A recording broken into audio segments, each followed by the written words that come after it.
Hujambo na karibu kwa mara nyingine tena mtazamaji wa The World News katika kipindi hiki cha ulimwengu wa siasa. Jina langu ni Adam Hussein.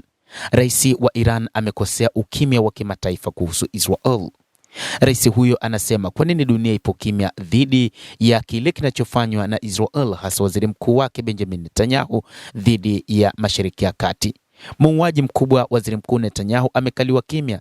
Dunia ipo kimya mno, Rais Masoud Pezeshkian anasema. Rais huyo wa Iran Bwana Pezeshkian amekosoa taasisi za kimataifa kwa kile alichokitaja kuwa ni kushindwa kwao kukomesha vitendo vya Israel katika eneo hilo, akisema vyombo vya kimataifa vimekaa kimya huku Israel ikizungumza wazi wazi kuhusu mauaji yaliyolengwa. Akizungumza katika mkutano katika ukumbi wa mikutano ya Tehran uliofanyika kwa ajili ya kumbukumbu ya mazishi ya kiongozi mkuu wa zamani Ayatollah Al-Khamenei aliyeuawa, Pezeshkian alisema mashirika ya kimataifa, nchi mbalimbali duniani na watetezi wa haki za binadamu wa magharibi na ulimwenguni kote walitarajiwa kuzuia vitendo hivyo, lakini badala yake uungwaji mkono wa kisiasa na wa vifaa unatolewa.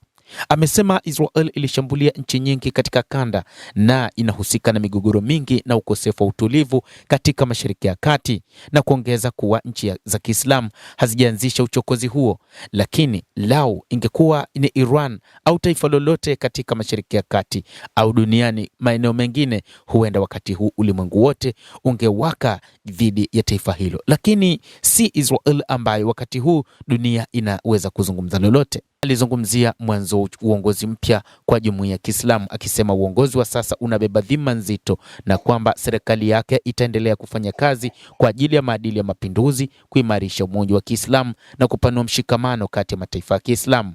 Matamshi hayo yametolewa wakati wa sherehe za maziko ya Khamenei zikiendelea huko Tehran, ambapo maelfu ya ombolezaji walikusanyika katika msikiti wa Imam Khomeini Musalla.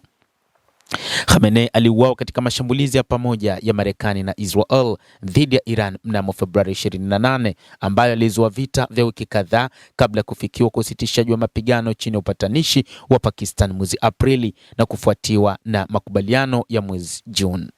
Kwa mujibu wa ratiba rasmi, sherehe hizo za kuaga pamoja na maziko zitaendelea Tehran hadi mwishoni mwa juma kwa kushirikisha wakuu wa nchi, maafisa wakuu na shakhsia wa kidini. Sherehe za kuaga hadharani zinafanyika Jumamosi na Jumapili leo, zikifuatiwa na maandamano makubwa ya mazishi huko Tehran siku ya Jumatatu. Ibada ya mazishi kisha itahamia Qom mnamo Julai 7. Tarehe 8 Julai sherehe zimepangwa kufanyika nchini Iraq, zikiwemo Baghdad, Najaf na Karbala, ambapo mwili utapokelewa na viongozi wa kidini na kisiasa kabla ya kuhamishwa katika madhabahu makubwa ya Kishia. Sherehe ya mwisho ya mazishi imepangwa kufanyika Julai 9 katika madhabahu ya Imam Ali Reza katika mji wa kaskazini mashariki wa Mashhad, mojawapo ya maeneo matakatifu zaidi ya Waislamu wa Kishia. Endelea kutufuatilia, lakini usisahau kulike, kucomment, kadhalika kusubscribe channel hii ili upate habari hizi kwa mapana kupitia The World News.